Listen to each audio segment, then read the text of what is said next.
let's talk about Kurt Gödel, who revolutionized mathematical logic in the 1930s. He's famous for his incompleteness theorem. We mentioned that before.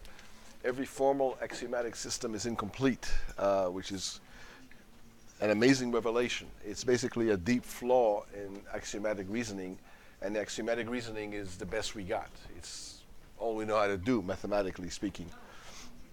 Reason based on axioms.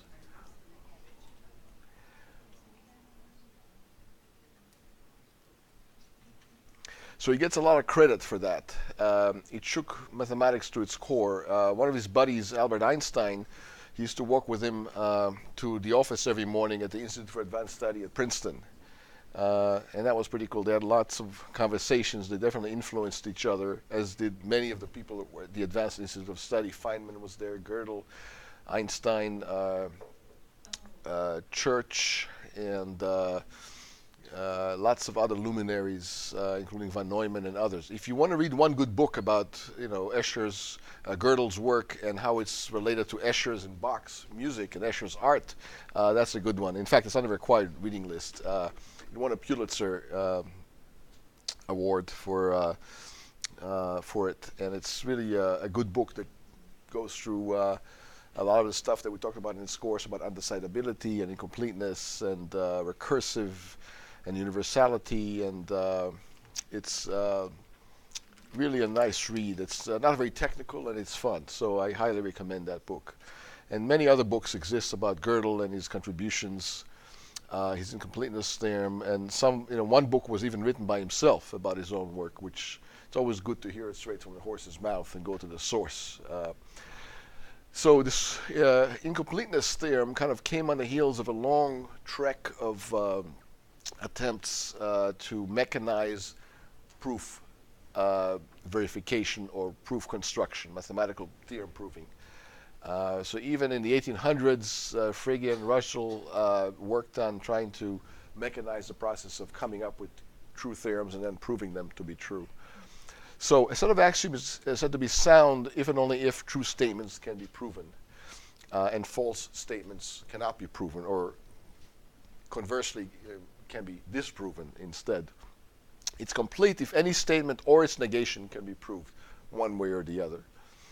And it's consistent if no statement and its negation can both be proved. Then you got inconsistency, and inconsistency is not a good thing in a axiomatic system. So Hilbert's program was to find some set of axioms that will codify all of mathematics, in a consistent and complete way. Right? So Gödel came around some 4 decades later and showed that any consistent axiomatic system is incomplete, assuming it's at least as strong as arithmetic. Right? So if you have really weak system like propositional logic with just truth tables and yeses and nos and a few variables, there's nothing incomplete about that. You can completely list all the set of results, and even the set of functions that are possible is finite. It's doubly exponential, but it's still finite. All Boolean functions on 2 inputs, there's only 16 of them. And on n inputs, there's 2 to the n of them. And there's nothing incomplete or too complicated, at least conceptually, about that. But if you have an arbitrary axiomatic system that allows at least arithmetic, multiplication in particular, and exponentiation, then all bets are off and it becomes automatically incomplete, assuming it's consistent. What it means is that every system must have true statements that are not provable. In other words, there's no counterexamples and they're not false. They just can't be proven, not because we're not smart enough, but because no proof exists for them. And that was a possibility that Hilbert did not foresee. In fact, nobody has foreseen that. Gödel was the first person in history that had this revelation that such a thing is possible. How do you know it's true if you cannot prove it? We're getting to that. So basically, he gave us this mathematical surprise that we didn't expect, that truth and provability are not the same notion. We used to think that everything is true is provable, everything is provable is true. He showed us that not so easy. It's not the same thing. One is not the same as the other. Right? Now, so we already mentioned some axiomatic systems are so weak, and they're not incomplete. And some systems are incomplete, and that's not particularly surprising. So, for example, Euclidean geometry without the parallel postulate is an incomplete system because without the parallel postulate, you can't prove certain properties of triangles and so on.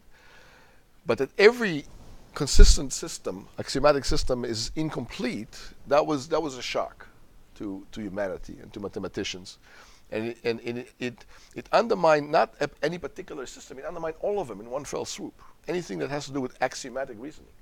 And that's really all we know how to do, is have some set of axioms and from it build lemmas and from those build theorems and then corollaries and keep going and prove things and see what else is true.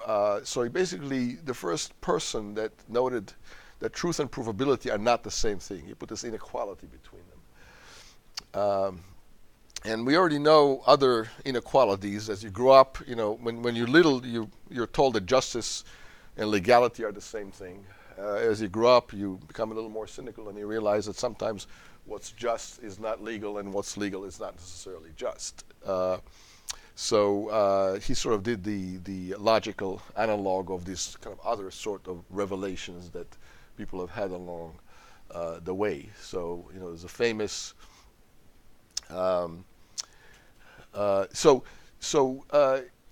so you can have consistency or you can have completeness. You can't have both, is what he said. So what's more important, to have consistency or completeness? What would you guess? Is it more important for your system to be complete, or is it more important for it to be consistent?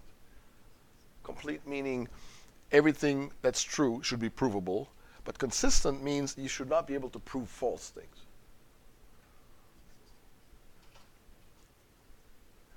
I'm going to say completeness is more important than consistency. I'm going to say consistency really is more. Yeah, you're right. Consistency is more important. Because the minute you're allowed to prove false things, the whole system implodes on itself and becomes useless, right?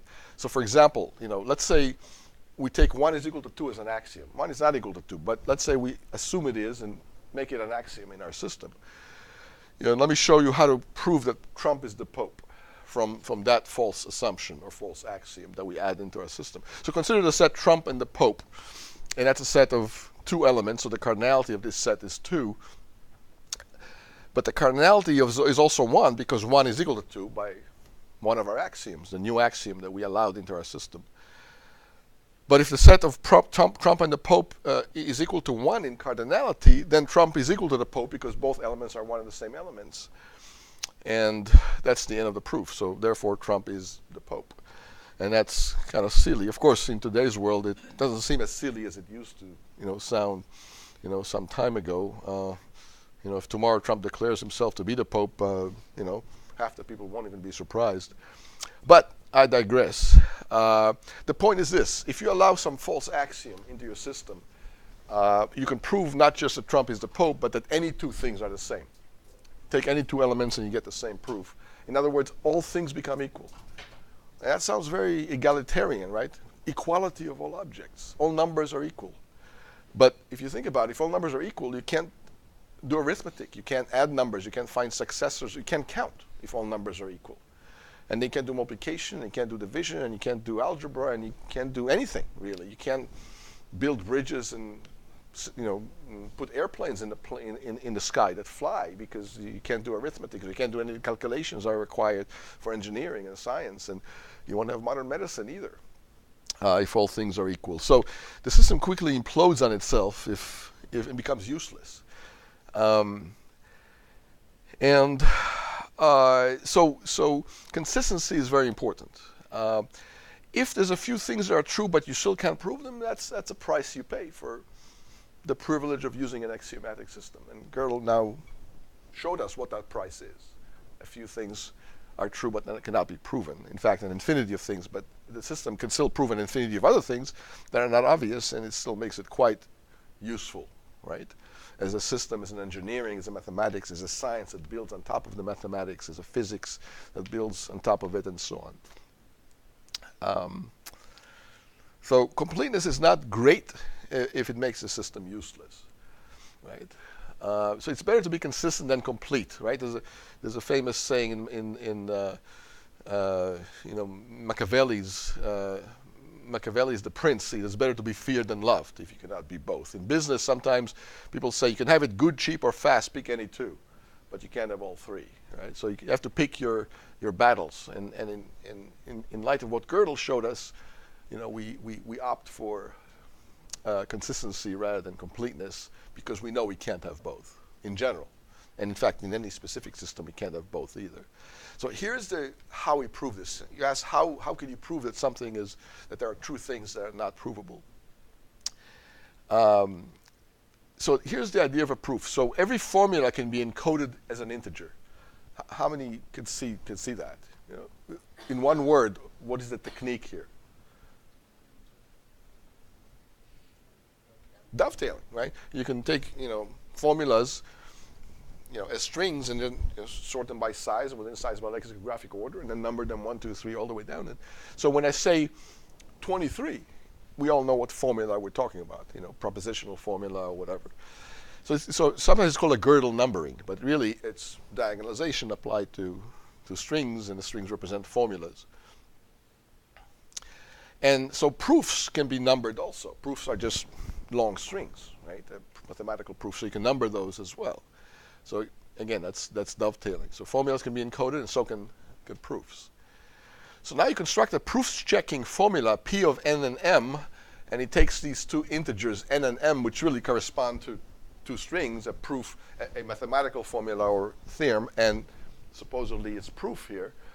And it's a Boolean formula that returns true if and only if n is a proof of m. N is a proof of the formula m, or the theorem m. And these are integers, so it's a function of two integers. Just like exponentiation is a function of two integers. The exponentiation of a comma b will be a to the b. So the formula, the function p of n and m is true if and only if n is a proof of m, where we really talk about the strings that they encode. One is a formula, one is a proof. So you can implement this proof checking by an algorithm, if you will, if there was such a function, and if that function was computable, you can implement it using some algorithm. You would take these two integers, convert them to the theorem, and then the proof, and then somehow check that proof is indeed a proof of that theorem. So proofs are relatively easy to check, right? They're hard to come by. But if I show you a proof, you can easily verify that the proof holds by going through every simple step of the proof, seeing that every line follows from the previous line based on the axioms or the rules of arithmetic or algebra or logic. And eventually you get to the end, and QED, and you can verify a proof relatively easy. But coming up with a proof is not so easy. And of course, now we're getting to the point that we see some proofs don't even exist for some theorems. But that's what this is arguing. All right, so next we construct a self-referential formula that asserts its own non-provability. That's where the twist comes in. This is sort of Russell's paradox rearing its ugly head. So basically you're constructing the mathematical equivalent of a statement that says, I am not provable. This statement here is neither true nor false, right? It's a contradiction. Because, let me rephrase that. It says I am not provable. So if it's true, it's not provable. If it's false, it is provable. If it's false, it says I am not something. And if it's false, it is that something is provable. So this statement is either true and not provable, or false and provable. And we already know which is worse, right? And now he goes to show that this formula that he constructs basically explicates that, is neither provable nor disprovable, and that's basically a form of diagonalization here. And that's essentially the essence of his proof. And he wrote a book by his own hand, actually, and this book is on the website as extra credit reading, where he explains all that firsthand, how he came up with this and what it all means, and gave some colloquial explanations. And so it's well worth reading his own book on his own monumental discovery. So it's basically applying two techniques by your Cantor, namely dovetailing and diagonalization, and basically having a self-referential kind of theorem that says that there is no proof for itself. So either it's true and not provable, and either that or it's false and provable, and that's where you have this theorem that you cannot have completeness and consistency at the same time. If you have consistency, you cannot have completeness. There are statements which are true and not provable. So this proof is similar to that of the halting problem. If you remember the halting problem, you have an algorithm that tells you whether some program halts on some input or not, and then you construct some program that then you feed to itself, and it tells you the opposite of what it itself does, which is inconsistent, can't happen. So there's no algorithm for the halting problem. Again, it's diagonalization applied to a particular scenario. So to get a deeper understanding of this, I urge you to either, we'll probably start here. Godel, Escherbach, it's required reading anyway, so you might as well read it, and you'll understand this proof outline in much greater detail in a colloquial, nice, even entertaining way, because it has a lot of connections to Escher's art and Johann Sebastian Bach's music and Alice in Wonderland, dialogues, and the White Knight talking to Alice, and all sorts of logical interludes, very much in the spirit of Lewis Carroll and Alice in Wonderland and Through the Looking Glass. It's very fun reading, and it has very deep, it explains very deep concepts. Okay, any more questions so far? So I highly urge you to look at this. And if you want to see more of the technical stuff, Kurt Gödel's book is a great resource also. So some systems we know they're complete and consistent because they don't quite reach the complexity of arithmetic. They can't do multiplication, and so because you can do multiplication, you can construct formulas like this that require multiplication and exponentiation to express themselves. So if all you're doing is propositional logic, right, truth tables and ands and ors and nots, those are perfectly complete and consistent. There's only so many functions, a finite number of functions. There's nothing incomplete about it.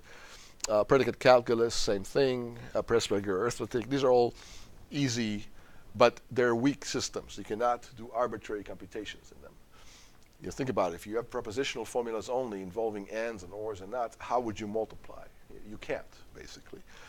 But the minute you have a little bit more power and you can allow multiplication and exponentiation, you have systems which are either inconsistent or incomplete. So, basically all of our math and other, even weaker systems in our math, like piano arithmetic and certain set theories and second-order logics and so on.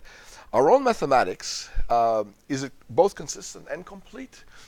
Well, so certainly it's not complete because Gödel's theorem, immediately applies to our math. So is it at least consistent? We don't know.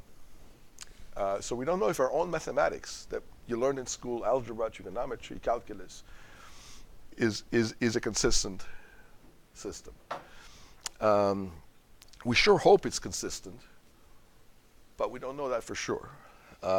So it could be the basis of a nice science fiction story where some young enterprising mathematician, one day discovers that some integer has no successor, or two successors that are different than one another, and all of a sudden, all the implications of that. I mean, what would happen next? Will it be hired by the government to work for NSA and hide this fact from the public, or will the rest of mathematics begin to collapse, or maybe nothing major would happen, because planes still fly, buildings still stand, right? iPhones still work when you turn them on. Whether it's consistent or not, it's definitely useful because our math allows us to build all this stuff: computers, buildings, planes, spaceships, iPhones, cars. So all that's not going to go puff if one day we discover that our math is not consistent. But it will be very troubling and worrisome. And we may have to find a way to modify it to make it consistent, or add an axiom or two, or modify what's there. Or who knows? It can be resolved lots of different ways. But it's strange that We don't know our math is consistent. We certainly know it's not complete. That follows from, if it is consistent, it's not complete. Gödel, in his later years, kind of went kind of crazy and became paranoid and hypochondriac. And when they went through his things after he died, they found some so-called proof that God exists, and that's what it looks like. I don't quite understand it, but still, he kind of passed away, not in a dignified way, let's put it that way. But he was older, and he had some issues. But he was definitely the most brilliant logician and one of the best mathematicians of the ever, really. I was going to say 20th century, but really is up there with Gauss and Fermat and all the other greats. And to this day, there's entire conferences that explore his work and its implications and its connections to other fields, and it's still very, very deep. Any questions about any of this? Okay, so Alonzo Church, around the same time, 1930s, one of the founders of theoretical computer science, invented Lambda calculus, upon which the programming language Lisp is based, or generally functional programming is based.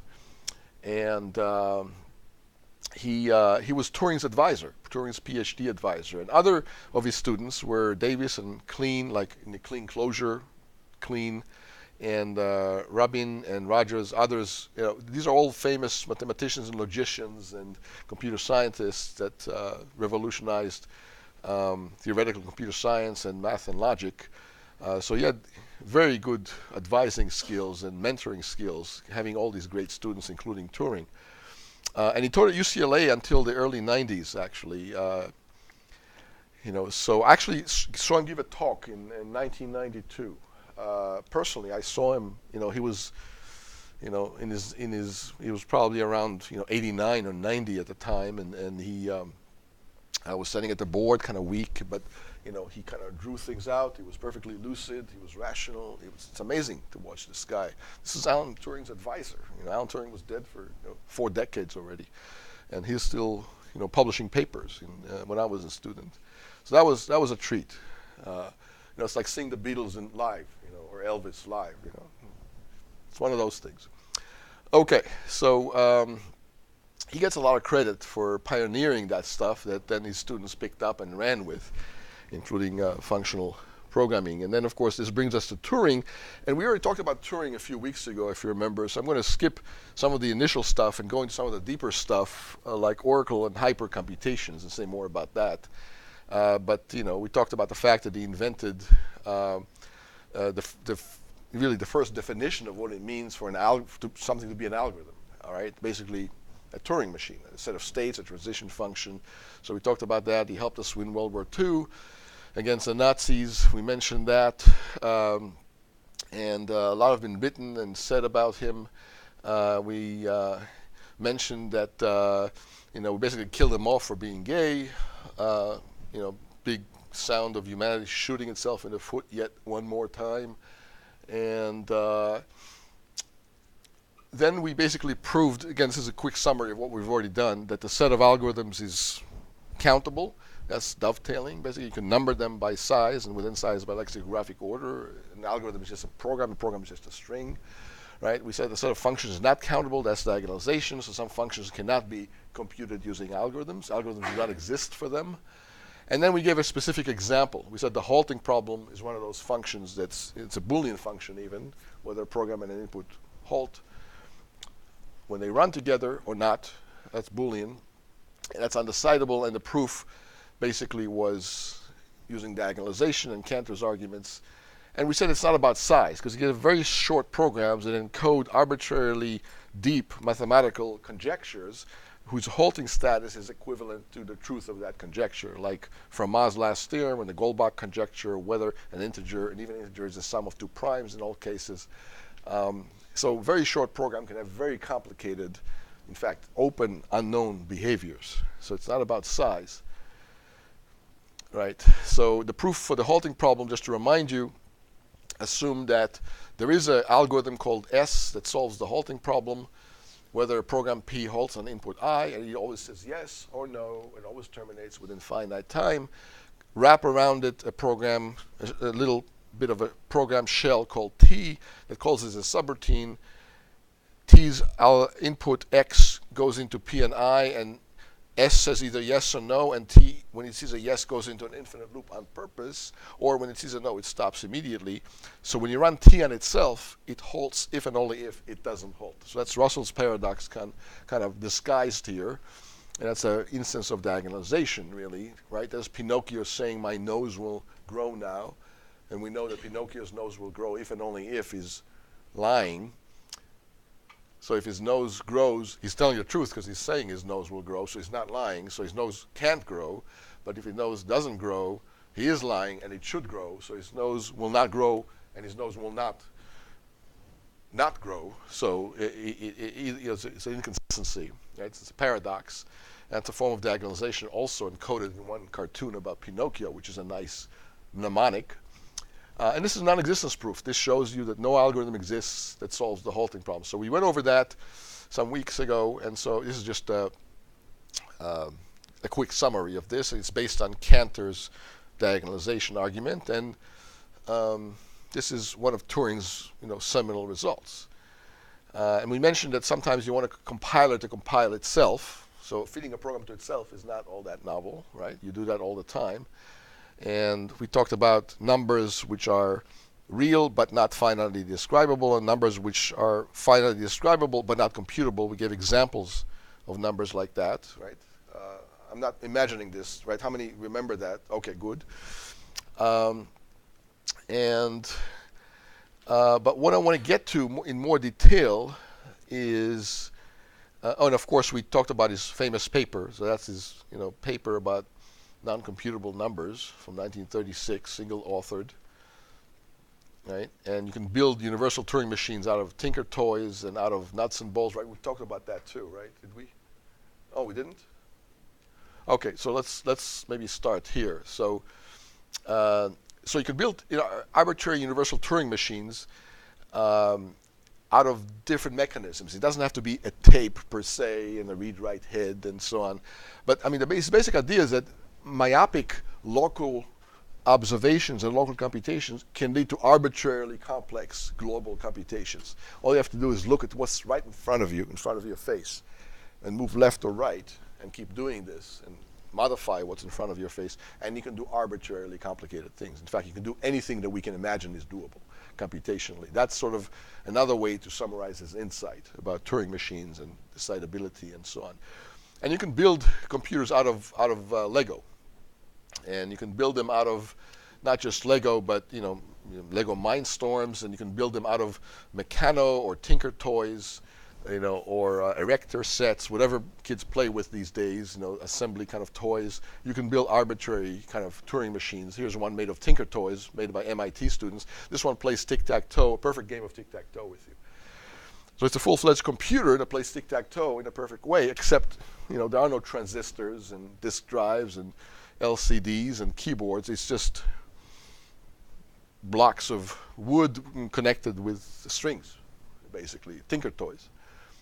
So you can implement computers in different ways, right? Here's a blueprint, actually, of how it works if you want to get deeper into this particular implementation.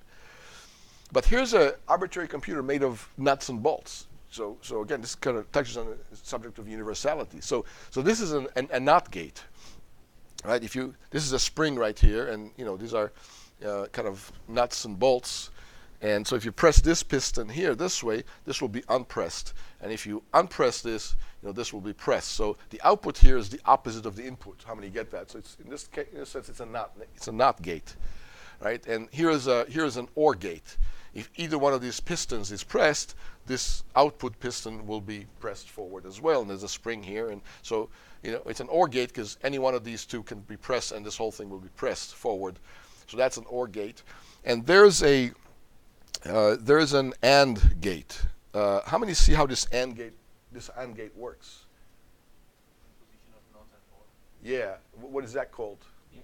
De Morgan's law. This works by De Morgan's law, right? Because once you have an OR and a NOT, you can compose these two several different ways and create ANDs and lots of all the other gates. It's computationally universal already. So if you superpose and compose and keep piling up a bunch of these gates, you can have an ALU, arithmetic logic unit that does arbitrarily long division and multiplication, and you can have an entire computer built from these nuts and bolts. How many can see that? So it's because you can build, if you have and or and not, you can build arbitrary computers from these Boolean gates. And so the same thing would be, this will be a mechanical computer. Now I'm not saying it'll be efficient, I'm not saying it'll be cheap, I'm not saying it'll be fun to use or fast, but that's not the point. The point is it's possible to do. You can build a computer that will play, arbitrary high skilled chess with you that's made completely of nuts and bolts and springs, just like that. So universality is everywhere. Computation power exists all over the place in the universe and around us. It's hard to get away from, actually. So these computers that we have in silicon and in our pockets are not all that special, really. They're just particular type of implementation that we currently favor. But in 50 years, computers might be made of proteins, and instead of plugging them into electricity, you'd probably just pour some orange juice on them to keep them nourished. In fact, that's how these computers work in our skulls, right? We nurture them, we fire them up using organic foods and juices and stuff, and they're pretty good. In fact, they're so good that these computers on your desk were created by the ones in your skull, not the other way around. Those things of silicon and plastic and metal didn't create you. You created them, actually. We collectively as a species. So you can have computers made of water pipes. Here's, a constriction in a water pipe can be sort of as a resistor, right? You can have an inductor like a flywheel with some inertia being like inductance, right? And you can have combinations of them. And you can have a diode. It's a one-way valve. It's a diode, right? In terms of water analog, water pipes, right? A transistor is like a faucet. You open the faucet and water flows, and you close the faucet and water stops flowing, right? And here's another rendition of them. So a diode is a one-way valve. A resistor is a constriction in a water pipe. Capacitor is like a diaphragm of rubber in the middle of a pipe that can create some pressure and then sends the flow back. Transistor is basically a faucet, a valve that controls the flow through some, and you can even have a diode inserted in it, a one-way valve, and so on. And once you start composing these components that are water pipes and components in water pipe systems, you can have an entire computer made of water pipes and water flow. How many believe that or see that? Yeah. So again, you don't need silicon and transistors and electricity to compute. You can compute using pipes and water, or using Tinker Toys, or Lego bricks, or nuts and bolts. And that brings this notion of computational universality. There's many ways to implement computers. And once Turing showed that there's a universal computer, one computer that can do the job of any other computer, i.e. a compiler, like we talked about an hour ago, one machine to rule them all, right? Universal machine, and based on the input that you give it, it does arbitrary things, interpreting the input as instructions, as code. That's not trivial. That was very novel, that you only need one machine to do anything you want, right? We used to think you need different machines for different things. Now we know one machine suffices. So then the question is, how small can this machine be, this universal machine? And Stephen Wolfram, who dabbled with cellular automata throughout the 80s, actually met him right after he won his MacArthur Award back in the 80s. He took his MacArthur Genius Prize money and he sunk it into a startup that did symbolic computation. Later it was renamed Mathematica. And his company became known as Wolfram Research. He dabbled in cellular automata in one dimension, like the Conway's Game of Life, which is cellular automata in 2 dimensions. Cellular automata in general was invented by von Neumann, back in the 30s and 40s. But the question about universality boiled down to how small you can have a Turing machine, and he put a $25,000 prize on whether there exists a 2-state, 3-symbol universal Turing machine. Nobody knew. No, everybody knew that 2 states and 2 symbols was not enough, because you can enumerate all Turing machines of 2 states and 2 symbols. There's only a few of them, and none of them are universal. Their halting problem is perfectly solvable. But for 2-state, 3-symbol machine, nobody knew if you can have a universal machine that small that can do arbitrary computations. So Stephen Wolfram put a $25,000 prize on it, which within a few months was claimed by some 20-year-old undergraduate from the University of Birmingham. It's amazing what students will do for money. And he proved, it was a very complicated proof actually. It took many dozens and dozens, maybe 100 pages to describe, dozens of pages to describe. But he showed that this universal Turing machine actually works. It's a two-state, three-symbol machine, and there it is. And based on the input that you give it, it'll do arbitrary computations. It's basically a compiler, but with only two states and three symbols, and he won the $25,000. And that's the smallest it can be. So we found exactly the transition, the phase transition point between triviality and universality, and it's right there. Right? Any smaller machine than that, either one less state or one less symbol or one less transition, guaranteed will not be universal. It's not enough. So, you know, one of my favorite Turing machines, of course, the iPad. Very impressive. Nowadays, you even have more fancy iPad Pro and so on. And my favorite, real favorite Turing machine is the Tesla Model S. It's really an iPad on wheels. You can do autopilot, self-driving. It can go 0 to 60 in 2.3 seconds. 2.5 is old, actually. After a software update, it became 2.3. It gets better and faster simply with a software upgrade, which is kind of amazing. So I got my own Turing machine, and towards the end of the course, we'll take some rides around the block. I'll bring it in on a weekend if you want. Some of you have already seen it, you know, driven in it, or rode in it, I should say. I'm the one that gets to drive. Insurance issue. So we'll do that. But all these things are really just Turing machines. So there's a paper on the website about his so-called forgotten ideas, some of the stuff that he doesn't get much credit for because he did so many amazing things that some of the stuff are still amazing but kind of fell almost by the wayside as far as him getting credit for them. But one of them is connectionist networks, i.e. machine learning, the Hopfield model and machine learning and connection neural networks. That was his idea too, actually, back in the late 40s. And of course, later it took off as Hopfield networks and neural networks, and now, of course, it's used in machine learning all the time. And machine learning is now blooming and exploding as a field because we finally have enough computation power to simulate non-trivial neural networks in an efficient and practical way. So we're now applying them to everything. And in fact, they're modeled after brains. And he also did stuff about Oracle and hyper-computation, so-called hyper-computations. And let me talk a little bit about Oracle so you see the amazing insights about that. So the reason they're called oracles is named after the Oracle of Apollo in ancient Greek, Delphi. Basically, it's a black box subroutine or some arbitrary, the Oracle of Apollo was this kind of wise, entity that people would come and pay homage to and ask it questions about their future. It was kind of one of those mystical beings. Sometimes you see it in a movie, like, I don't know, 300 or, one of those kind of ancient Greek kind of mythology movies where you come to the oracle and give it some offering and they tell you about your future and whether we should go into battle or not or have some child or not, and that's why it's called an oracle, because it's all-knowing and kind of is a little bit mysterious about how it accomplishes knowing all this stuff that it's telling you, but that's a different story.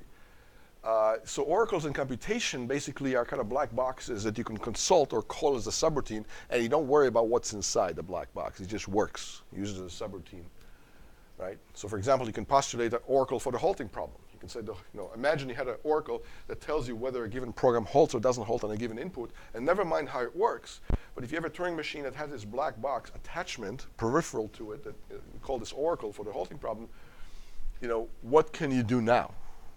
Can you now solve every problem because you have an oracle for the halting problem that works in constant time and solves the halting problem for free for you? Or are there still problems that you cannot solve even if you have an oracle problem solution, black box?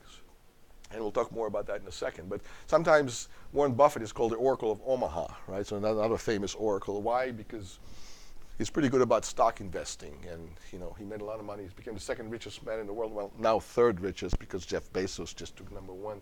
Bill Gates now is number two, but still that's pretty good. And so when he gives investing advice, everybody listens. Of course, in the case of Warren Buffett, after a while, people are so trusting of his advice that whatever he tells people to invest in something, whenever he invests in something, everybody watches him buy that stock, and they all buy that stock too, which means the stock goes up, and he was right. So it's kind of self-fulfilling prophecy. Now he can't be wrong anymore, because whatever he does, everybody jumps on that, and by definition, he's right yet again. So that's a nice, it's a nice superpower to have, actually.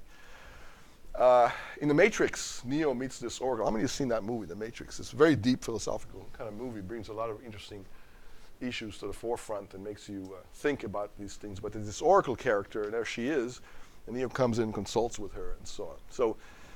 So you can have oracles attached to Turing machines. It's called hyper-computation, because inside the oracle, we're not saying what's going on. It could be an algorithm, it could be magic, it could be a little gnome, it could be an elf, maybe it could be some miraculous creature, who knows. But you can play what if. You can assume you have an oracle. You're not contradicting anything, and you say the oracle behaves in a certain way, so computes a certain function for you that may be uncomputable otherwise using an algorithm like the halting problem. But then you can say, now what could this Turing machine do if it had such an oracle? Okay, but the computation definitely profoundly changes, is impacted by the oracle, and it depends on how non-trivial this oracle is. How complicated of a function can he compute for you for free? Right? So now the computation becomes relative to a given oracle. It's a relativized computation. So it's kind of a theory of relativity of computation, right? And it turns out that even machines, even Turing machines, regular Turing machines, with an oracle attachment for the halting problem, still have undecidable problems that they can't do. And Turing, one of his results, is showed that exactly what I just said, that some Turing machines with an oracle for the halting problem still have problems that they can't solve themselves. It doesn't give you the ultimate superpower, just a superpower with respect to regular Turing machines that can't solve the regular halting problem. But if you get the halting problem as a subroutine for free through this oracle, now you can solve the halting problem fine. But there's still problems you can't solve. So you might ask, well, what problem can't you solve? What would you guess? So here's a proof of the halting problem, the regular halting problem that we talked about earlier. Right, I'm just kind of regurgitating it here. Right? Assume there's a solution for the halting problem as an algorithm, then wrap another algorithm around it, then feed it to itself, and it halts if and only if it doesn't halt. That's a contradiction, so an algorithm for the halting problem cannot exist. So what we're going to do now is we're going to add a halting problem oracle to everything in this proof. Okay. So we're going to put a star. So a star means it's a program that now can make free calls to a halting oracle, regular halting problem oracle, for free. How many get this notion, understand what I'm talking about? So we know we can't solve the halting problem algorithmically. We already proved that, Turing proved that. We went over that several times. But now we're assuming that you can solve it using a call to a subroutine. We're not saying how that subroutine works. We know there's no algorithm for it, but maybe it works by magic, maybe by miracle, maybe, who knows, through some strange physics that we're not aware of. But let's say it just works. Input-output behavior solves the halting problem, never mind how. And the question is, what happens next with something that can call that oracle, that subroutine, for free? Okay, so P star is a program that can call that halting oracle, and what you take is P star type programs that have an oracle for the halting problem. Okay, so you see the stars are everywhere. So assume there's an algorithm called S star that solves the halting problem for P star type programs that have free call to the halting problem oracle. Okay, the point of all this is that the proof still works the same as before with the exact same conclusion once we star everything, once we add the oracle to everything. So if S star supposedly solves the halting problem for P star type programs, for superpowered programs that have free oracle calls to the halting oracle, assume that's true, and it always says yes or no. So now take S star,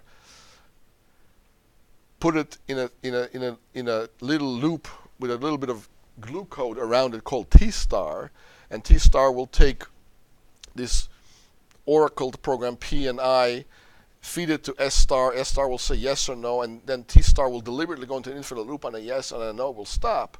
And then you take T star and feed it to itself, and T star running, and T star will halt if and only if it doesn't halt. Same contradiction as before, same results as before for the same reasons. Right? So the halting problem H star is not computable even if you have a regular halting problem oracle for it. In other words, the halting problem for P star type, for oracled programs, isn't solvable using the same oracle. You need a much higher super oracle for that. How many get this? Okay, that's good. That's 2/3 of you. I'm impressed. This is deeper stuff, right? So what do you think we're going to do next?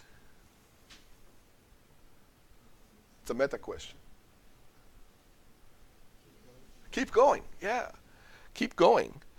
So again, just to be clear, this is a form of diagonalization again. There's Pinocchio with his nose growing and not growing at the same time because he's not, lying and not lying at the same time. So anyway, and it's all based on, of course, the work of your Cantor. So there he is kind of smirking, and Alan Turing is very proud of this. But let's keep going. So these are called Turing degrees, right? So some problems are more unsolvable than other problems, is what we're saying. So here's a regular Turing machine, and here's an oracle for the halting problem, and let's say that machine calls this oracle H, and now you can do more. In other words, you can solve the halting problem because you can do it with a free call to H, right? But here's now a new halting problem, a new Turing machine that has access to the oracle that solves the halting problem for oracled halting problem, and now that's an H star, right? And now you have another oracle that's going to solve the halting problem for Turing machines with oracles for the regular halting problem. But now it's a second order oracle for the second order halting problem, right? And now you keep going. And now you have a Turing machine with that oracle attached to it. Now you solve the halting problem for it with an H star star, or this is not the clean closure, by the way. It's a different star. It just means the next level up in undecidability. And of course, a regular Turing machine, you can think about it, just to complete this picture, a regular Turing machine, you can think about it as a Turing machine with an empty oracle, an oracle that doesn't do anything, like the identity function or something. But of course, if the oracle is empty and doesn't do anything, you might as well not even have it there. But now we're having it there because you have all these other oracles, the empty oracle, the halting problem oracle, the halting problem hyper oracle, and then it keeps going. And each level is more undecidable than the previous level. Why? Because even with an oracle for the lower level, you still can solve the halting problem for the current level. Okay? And so you get a whole hierarchy of undecidability degrees, each one worse than the other. Don't get me wrong, they're all impossible to solve algorithmically. But some are more impossible than others, if you will. So not all impossible tasks are equally difficult in this very strict mathematical sense. Some things are more impossible than other things. What does that even mean? It means that something is more impossible than another thing is that even if you could do this other impossible thing for free, never mind how, you still couldn't do this other impossible thing even with that superpower. So the other superpower is more dramatic, more powerful than the first. How many get that? This kind of parallels the infinite hierarchy of Cantor. How many can see that? You keep diagonalizing, or you keep taking power sets, and you get larger and larger infinities, bigger than the previous infinities, and they're all infinite. This is sort of the computational analog of Cantor's infinite hierarchy. But this is not about infinities. This is about algorithms, or lack thereof. Question?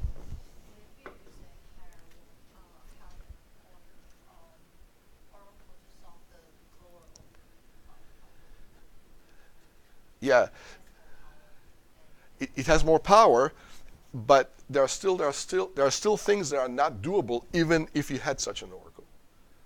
So here you have you have an oracle that solves this halting problem for normal Turing machines that have no oracle or have an empty oracle equivalently. So this oracle solves this halting problem. But if you want to solve the halting problem for this kind of machines, having this oracle attached to them, you need a more powerful oracle. And if you want to solve the halting problem for this kind of machines with this more powerful halting problem oracle, you need even a bigger, more powerful oracle up here to solve the halting problem for these machines here. And it keeps going forever. How many levels are in this hierarchy?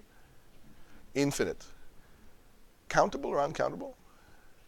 Countable, because you jump in discrete steps up. Question? Can start know the solution for the regular Turing the start halting problem? So this is an oracle that solves the regular Turing machine halting problem. This is already impossible to do algorithmically. But if this was possible to do algorithmically, this is still impossible to do algorithmically, even with this for free as a subroutine. That's how impossible this is. And the next one up, same thing, only worse.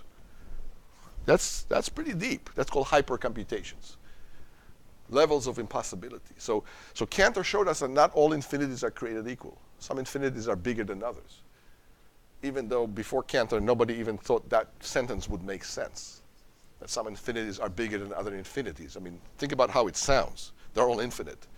So what does it mean for some infinity to be bigger than another infinity? Well, it means there's no one-to-one correspondence, not even in theory, between the two sets. Well, Turing showed us then that some impossible tasks are more difficult than other impossible tasks, and they're all impossible in this very strict mathematical, well-defined sense. And what does that mean? Well, it means even if you can do this lower level impossible test for free, never mind how, you still couldn't do that one. That's pretty amazing. And it keeps going all the way up. Other questions? This is deep. Yeah. Is there an equivalent to like the continuum hypothesis? What's that? Is there an equivalent, like say, where there's some Yes, we're getting to that.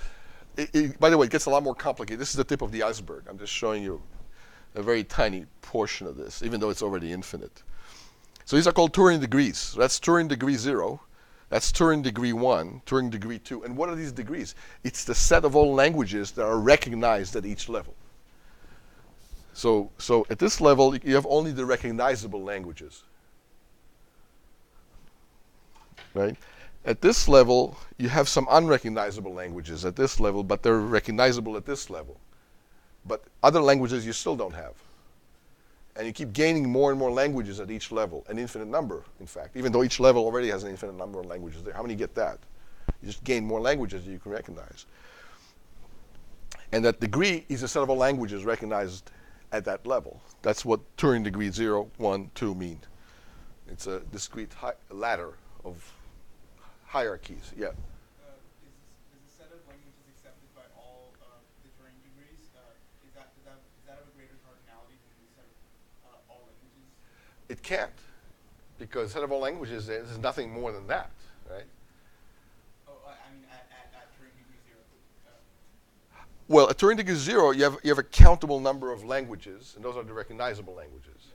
At Turing degree 1, you still have a countable number of languages, and those are more than the recognizable languages. At degree 2, you have even more languages, but it's countable at every level. Why is it countable at every level? Because you can describe all these machines and count them. You can count all the Turing machines. How? Just list all possible strings in sigma star and see which one is a description of a Turing machine. And the ones that are, spit them out. Then number them, 1, 2, 3, 4. So the set of Turing machines is countable. Here, it's a set of all Turing machines with the oracle for the halting problem. That's countable too. I just counted it. Count all Turing machines, attach halting problem oracle to each, and there you go. So there's a countable number of languages at each level, but there's more and more and more. Each one is a superset, a proper superset of all the sets below it. Does each oracle solve all the other oracles? You know what I mean? Each oracle can do everything below it. Okay. I mean, one way this thing with this oracle can do everything that this thing does is ignore its oracle. So if you ignore your oracle, never call it, you can do everything this one does that doesn't have an oracle, or equivalently has an empty oracle that doesn't do anything. And same with the higher degree. Of course. You can always ignore your oracle, and then your equivalent. So for example, a push-down automata that never uses its stack devolves into a finite automata. Right? A Turing machine that never uses its tape devolves into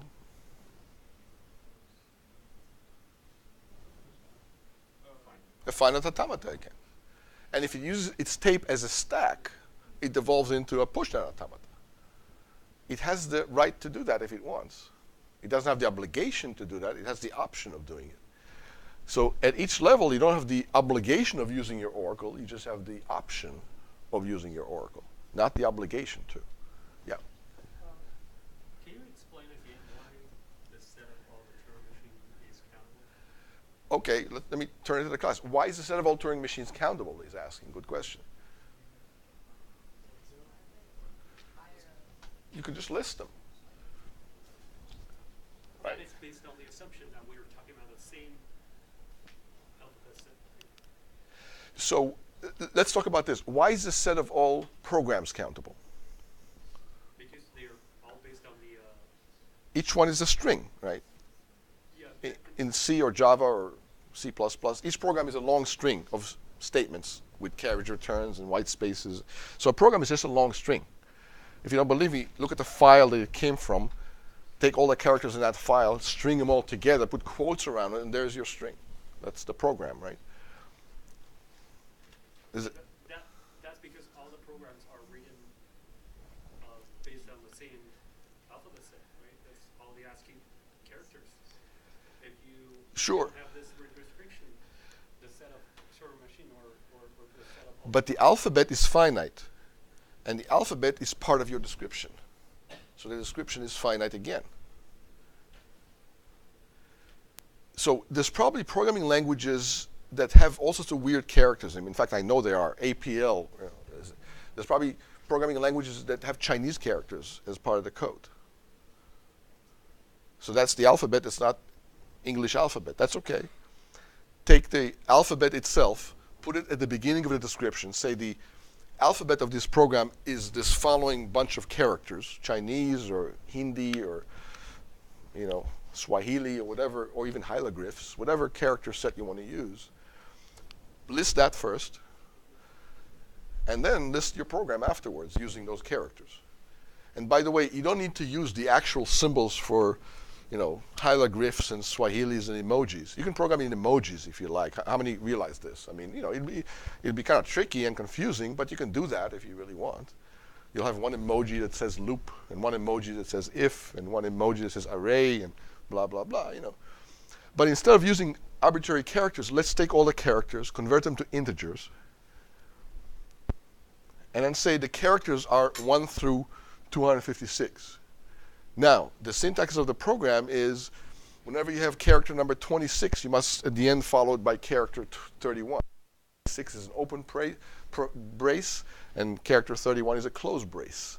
In other words, you codify the program syntax as some rules about characters, and now you can just number the characters. You don't need to actually draw them like braces and less than signs and equal signs or Chinese characters or hieroglyphs or emojis.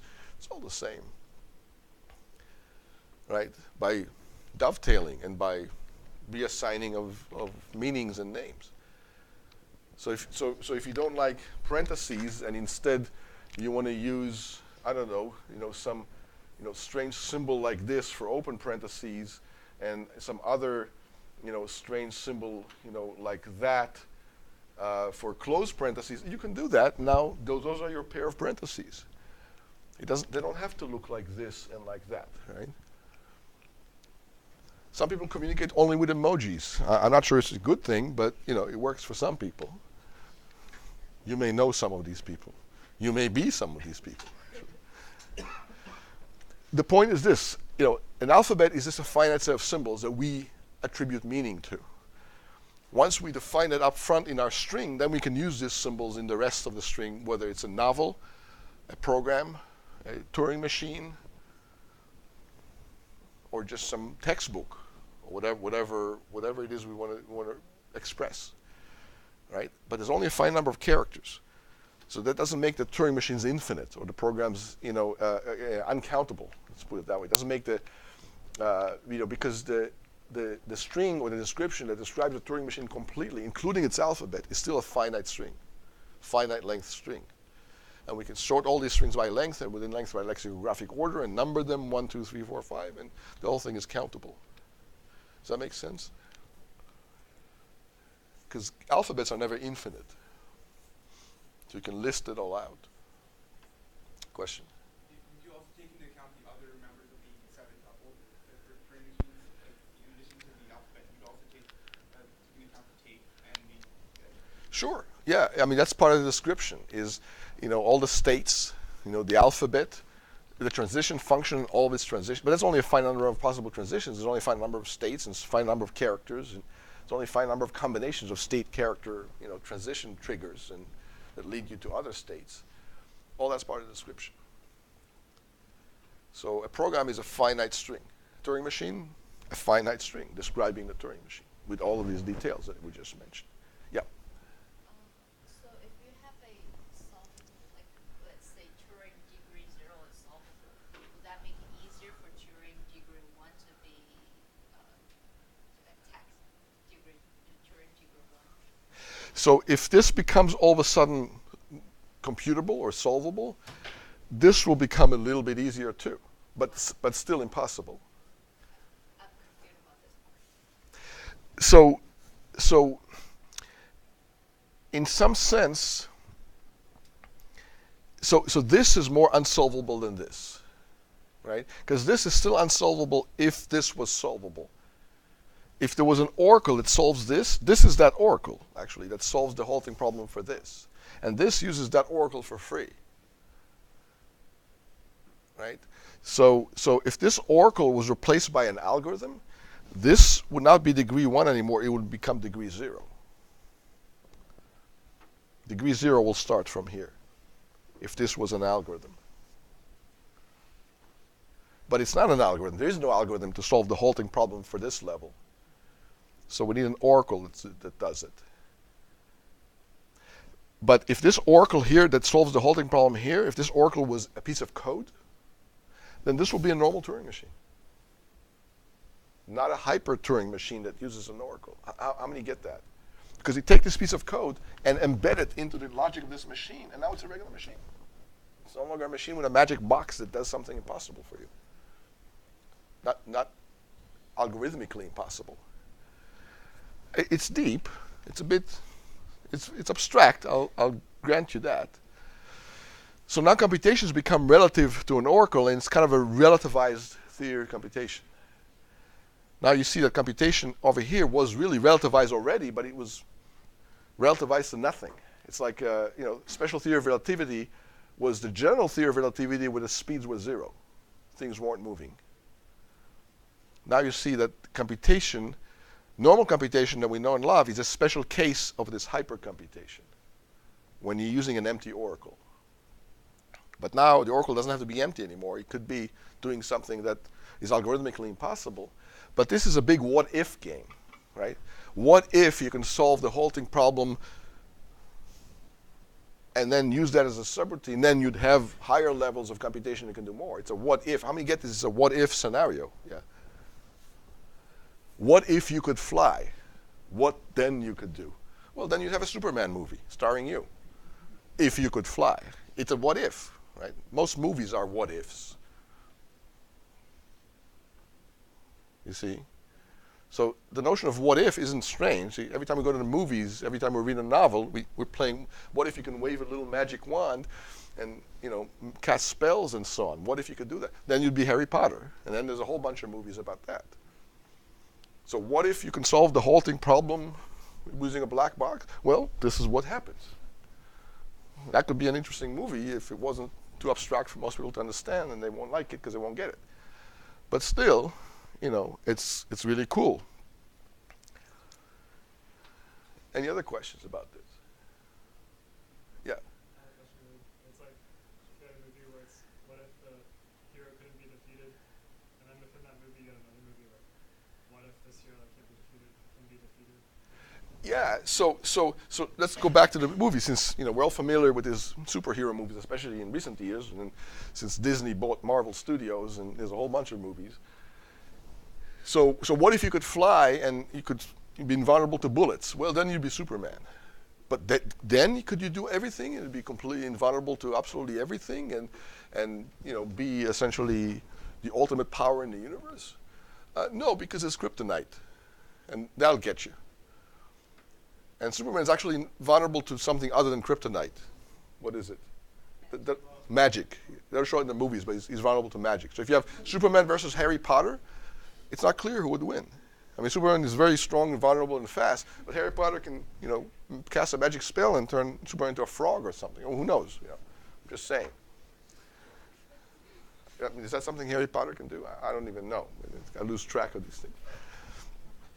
But the point is, even superheroes can't do everything. And even the entities that defeat the superheroes, they can't do everything either. They have their own adversaries and so on and so on. Well, if they didn't, it'd be a very boring movie. If Superman had no invulnerabilities, first 60 seconds, he fixes the whole world, makes world peace, destroys all weapons, end the story. It would be a very short and boring movie. I mean, it'd be nice and satisfying to me, but it wouldn't make a lot of money at the box office. But there is a paradox. Yeah. If you ask if God can create a rock that he himself cannot. Yeah, so that's another nice classical version of Russell's paradox. So she's saying, assuming that there is a God that's omnipotent, there's nothing that God can't do. So can God create an object that can't be moved, even by itself, even by himself? I don't want to assign a gender to God. Maybe it's he, maybe it's she, maybe it's it. I don't know. But can God create an object that God can't move? So that's interesting, Russell's paradox instance. Because if you create an object that it can't move, there's something it can't do. So it's not omnipotent. If it can't create an object that it can't move, well, then it can't do that. And it's not omnipotent again. So the notion of omnipotence doesn't make sense, actually. It's logically inconsistent. It's contradictory. There's no such thing as omnipotence. There's no such thing as invulnerable either. If you're invulnerable, nothing can kill you. You can't commit suicide. If you can't commit suicide, there's something you can't do, and you're not omnipotent. You see what I'm saying? Humans are good at throwing words around as if they have meanings when they don't. That's actually how a lot of the world's problems get started, including wars. But I digress. Let's get back to this. So you have a whole bunch of levels of impossibilities. Each one you get diagonalization to get to the next level, and it's the same proof as before. So more about Turing degrees. So the Turing degree of a set is a set of all Turing equivalent sets. In other words, the equivalence class of everything that can be computed at that level, right? All the mutually reducible computations. And Turing degrees form a partial order. There's something that's called a semi-upper lattice or a joint semi-lattice. So Turing degree 0 is the unique Turing degree containing all the computable sets. Everything that can be done with an ordinary Turing machine without an oracle form in other words, all the recognizable languages is Turing degree 0. And for every set, the Turing jump is the set of all languages are computable with an oracle for the lower set, right? So if you take an oracle for set X, that the set X prime is all the languages that are computable for an oracle for the lower set. So if you take an oracle that can solve all of these problems, including the halting problem, you get a larger set. And that's a Turing jump. So you get a Turing jump from here to here and from here to here and so on to higher and higher degrees. So Turing degree 0 prime, which is also degree 1, is the set of languages that can be solved for the halting problem. Okay, and 0 prime prime, also known as Turing degree 2, is all the languages that can be solved or recognized with a oracle for the halting problem for the lower degree 1 set, for H star, and so on and so on. So this is what we showed on the previous slide, maybe a little bit more codified in words. So each Turing degree is countably infinite. So it has Aleph 0 languages. We already said that because all you have to show is the description of the machine and say it has that oracle on top of all of these machines, and now you got more power, more superpowers. But there's uncountably many Turing degrees, as many as the reals. 2 to the Aleph 0 is Aleph 1. Aleph 1 is the cardinality of the reals, the uncountable continuum cardinality. And Turing degree X is strictly smaller than the Turing jump X prime, for sure. It's a subset. It's a proper subset. We know that for sure. Okay? So for any Turing degree X, the set of all degrees smaller than X is countable, but the set of all degrees larger than X is uncountable. So these jumps are not the only degrees. There's many other degrees besides these discrete jumps, and it's not continuously up, it's sideways, actually. So for every Turing degree X, there's an incomparable degree Y where they're not the same degree, and neither one of them is a subset of the other. They're just incomparable. That's a little bit hard to wrap your mind around, but let me give you the superhero analogy. So I don't know, take two superheroes like Superman and Flash. Who is absolutely more powerful than the other? Neither one. Superman can lift tall buildings and with a single bound, or can lift a ship with his 2 arms outstretched. He can bench press a battleship. Flash can't do that. But Flash can move much faster than Superman, and so fast he can go backwards in time or something, and Superman maybe can't do that. So either one has superpowers that the other one doesn't. They're incomparable. Okay, so you get that about superheroes. The same is true about Turing degrees. There are 2 oracles, each one of which is not as powerful as the other. Each one can do things that the other can't, and vice versa. A Turing machine with oracle A can recognize stuff that Turing machine with oracle B cannot recognize, and vice versa. A Turing machine with oracle B can recognize things that Turing machine with oracle A cannot recognize either. Both are true at the same time. So it's like Superman and Flash. Neither one is strictly subsuming the other. They're just incomparable. That can happen. In fact, it happens for every degree that's true. Right? So those are called incomparable degrees, and there's an uncountable number of pairwise incomparable degrees. Right? And it gets even worse than that. For any 2 degrees, X and X prime, there's a degree in between that's strictly more powerful than X and strictly less powerful than X prime. And once that's true, you can put one between X and D, and there's a continuum of degrees in between.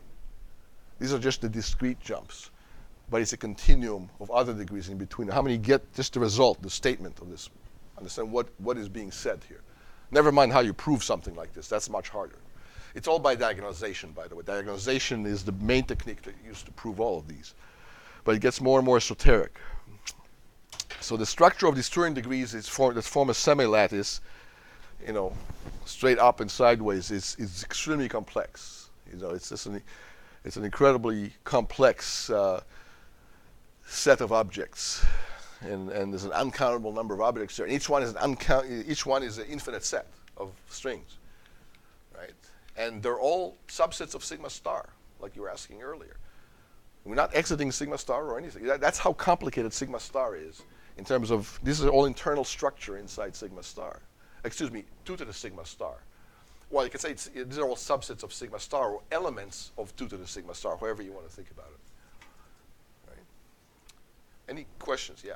So if you have like Turing degree 0 that certain things are recognizable by a Turing machine, if you just add one language to that, that's not in it already, is that like a Turing degree higher? It may or may not be. That's a very good question. He's saying if you add one more language to a Turing degree, it depends what that language is. If it's a halting problem, yeah, sure, you just made the jump. But if it's something less powerful than the halting problem, but it's still something that can't be done at that level, but it's not as general as the halting problem, it may not be enough for the jump. It may be enough for some increase, but not all the way up to the jump. You see what I'm saying? It's still enough for the order. It gives you more power. Strictly speaking, you can recognize at least one more language, namely the one that you added that wasn't there. But chances are, if you use that as a subroutine, you can recognize other things that you couldn't recognize before. In fact, you surely can. So for example, you can recognize that language plus an extra string. Why? Use that oracle for that language.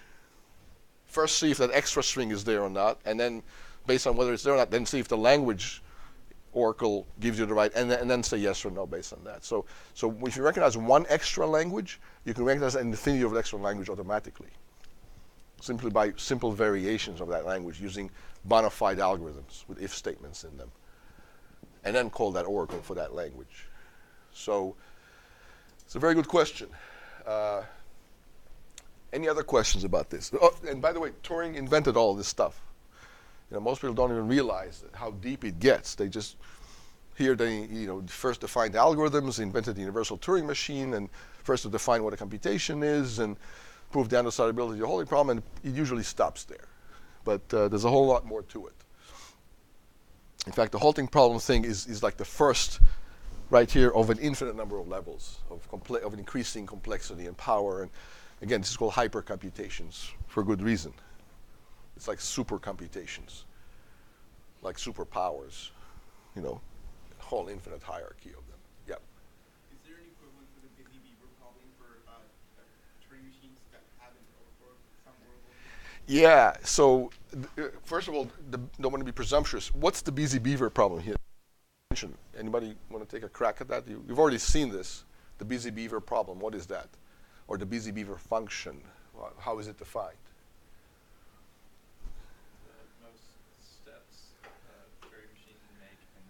Yeah, it's the greatest number of steps that a Turing machine can make and then halt. Because running forever, it doesn't really count as a lot of steps. It's a very tiny, trivial little loop. All right. So the busy beaver problem cannot be computed at this level. But it can be computed at this level. Why? List all Turing machines and see which one halt. And if it halts, run that for a while until it halts. Go to the next one. If that one halts, run that until it halts, and so on.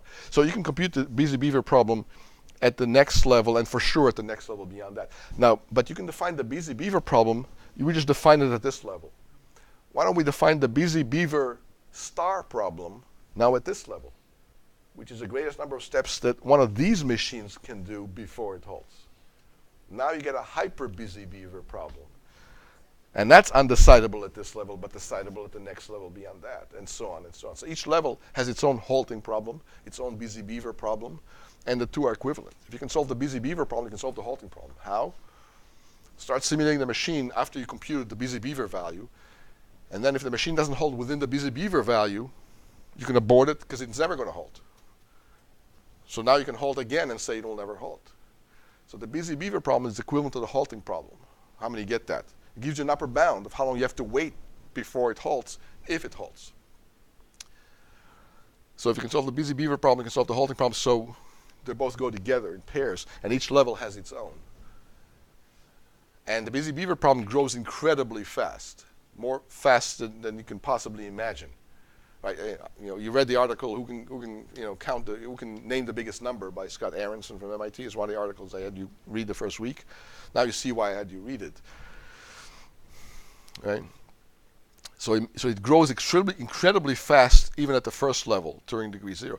Imagine how much faster it grows at this level. And at each level it grows even faster than that by an unimaginable amount. Right? All right, what else? Yeah. All right, let's give her a chance. Got back to you, yeah. So can it's simple. This first question was be, could you do some calculation using Turing degrees, like we define plus minus for numbers.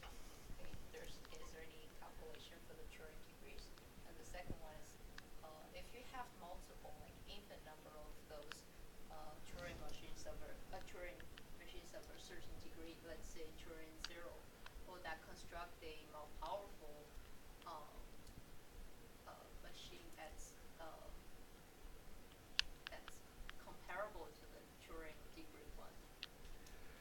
Well, so first you asked about our operations like plus and minus. So these degrees are just sets. They're just sets of languages, right? So whatever you can do to sets, you can do these degrees. You can take their unions and intersections, and you can take their set differences, and I mean these are just sets. They're pretty complicated sets, but they're sets nevertheless, and they're sets of languages. There's languages at each level. So here are all the recognizable languages, and the complements of the recognizable languages are at the next level, and so on. What was the second question? So if you have infinite number of those, Levels? yeah, Yeah. Or degrees? drop something that's more powerful than the Turing degree. That's a next degree higher, more powerful than this. Oh, good. So at each level you have languages that don't exist at the lower levels, right? So the halting problem can't be solved here, but it can be solved there. And the halting problem for this level can't be solved here, but it can be solved at the next level. So I guess one question, I'm not sure if it's quite what you asked, but are there any languages that can't be solved at any of these levels? At any level, they will be non-recognizable at that level. So Yeah, so that's a very interesting question. So are there any languages that can, so first let's ask the question about infinities. So you have aleph 0 and aleph 1 and aleph 2 and aleph 3, right? Each one is like the power set of the previous. Are there any infinities bigger than any of the alephs? How many think yes? Yes, they are. The infinity is bigger than any aleph, even though there's an infinite number of alephs. Back to this question. There are languages that can't be solved at any of these levels. They're so way out there, these levels don't even touch them. They're so, it's hard to even find a word to describe. They're so hard, difficult, so severely impossible. All of these levels are impossible, each one more impossible than the next. There are languages that are so impossible to solve, more impossible than any of these impossible ones. That's why I made the analog to infinities. Because infinity is bigger than any of the alephs. Now languages are more unsolvable than any of these levels. That is not hard to prove, actually. How would you prove that? That the complement to the halting problem is unrecognizable. So at each level, the complement of H star would be. Sure, but it's under the next level. Each complement will be in the next. So what's outside all the levels? So none of the complements are outside all the levels. They're just outside one level, but inside the next. What's outside all of those levels? Yeah. Non-finitely describable languages are examples of these.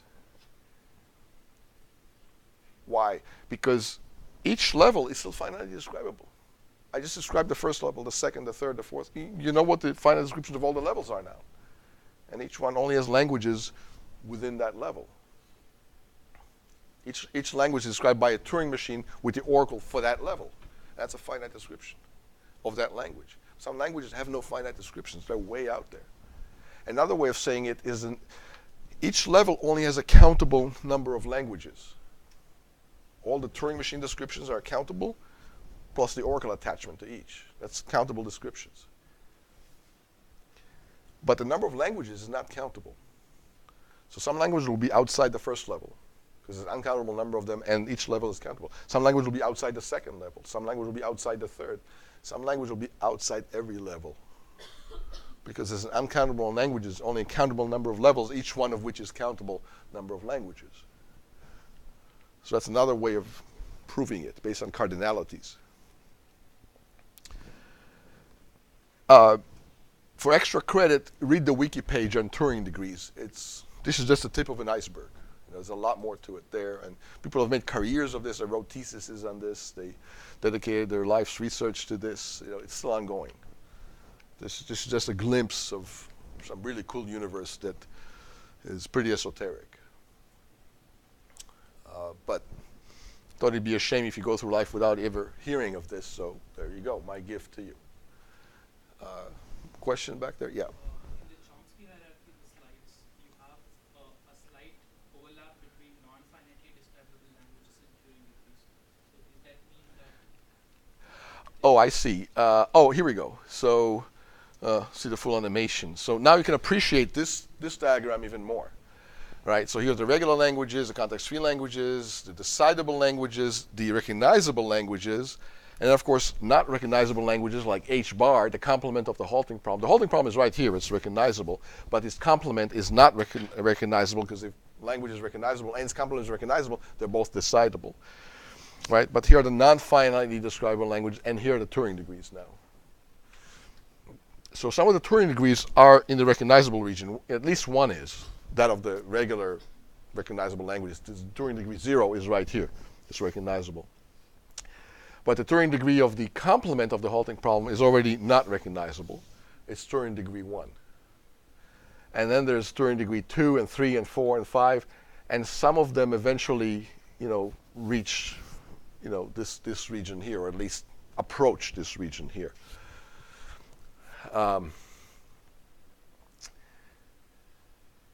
Because some Turing degrees, well,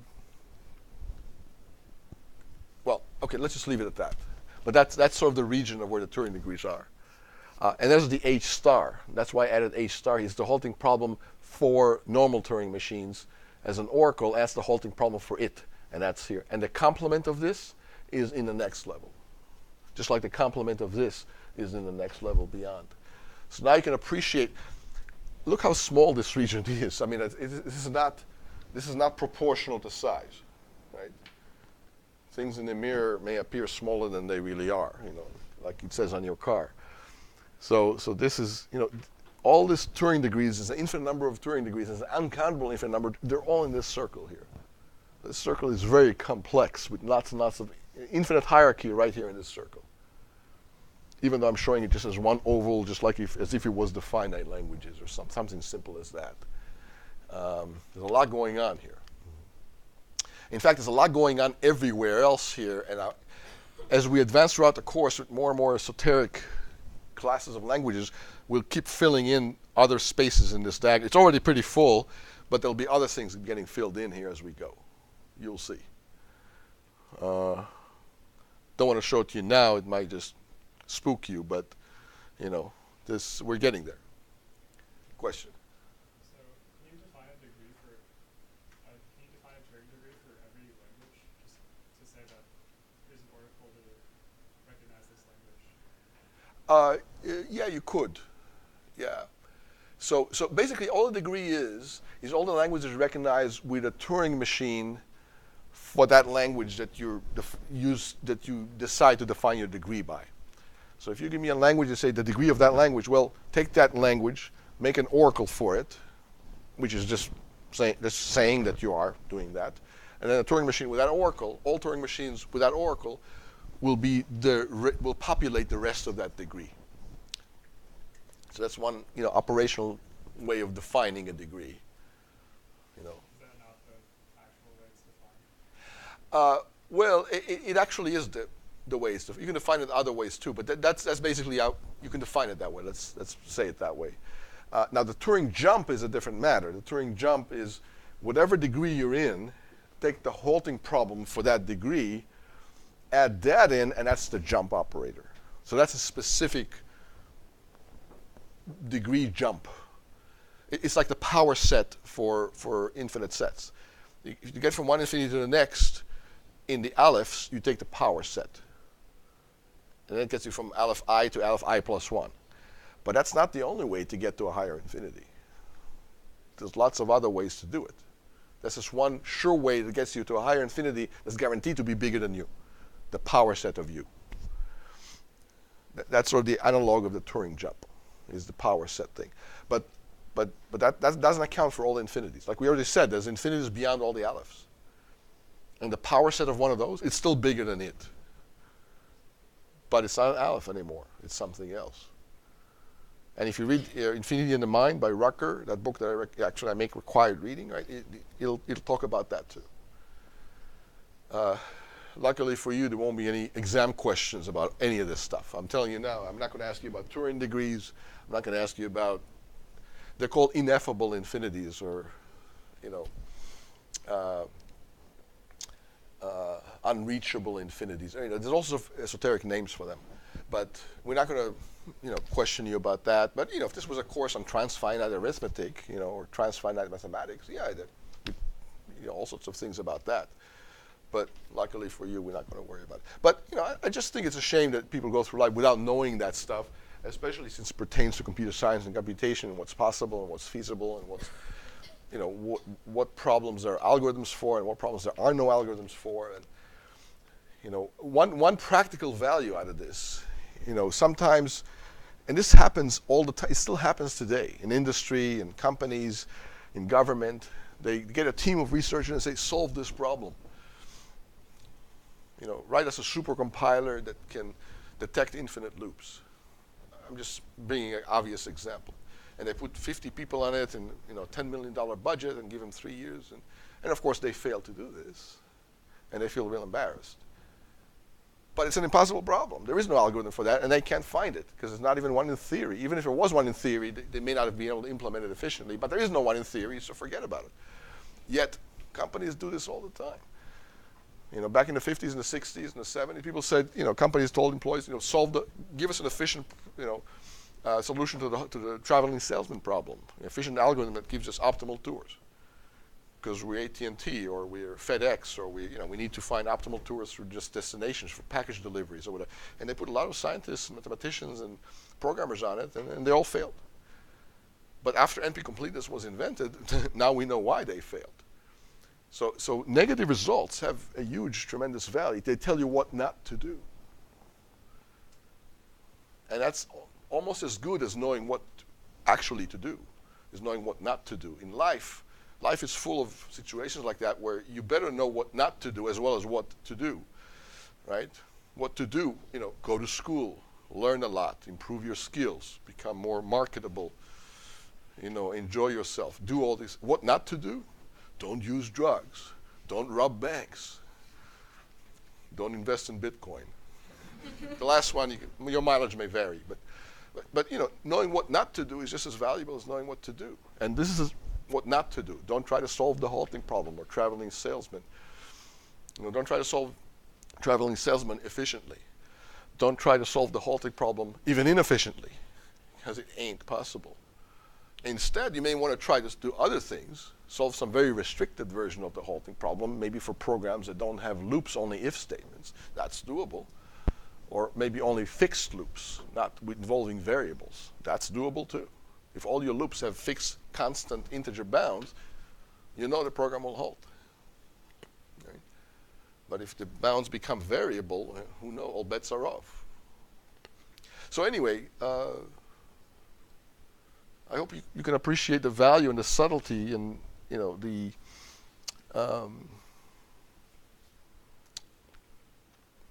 usefulness of these concepts and ideas. And negative results have a lot of value. They can save you a lot of time and money and aggravation and frustration and false hopes and divert you instead to more productive venues and directions. That's good. That's valuable. Okay, what else? Any other thoughts, comments, questions? All right, see you next week.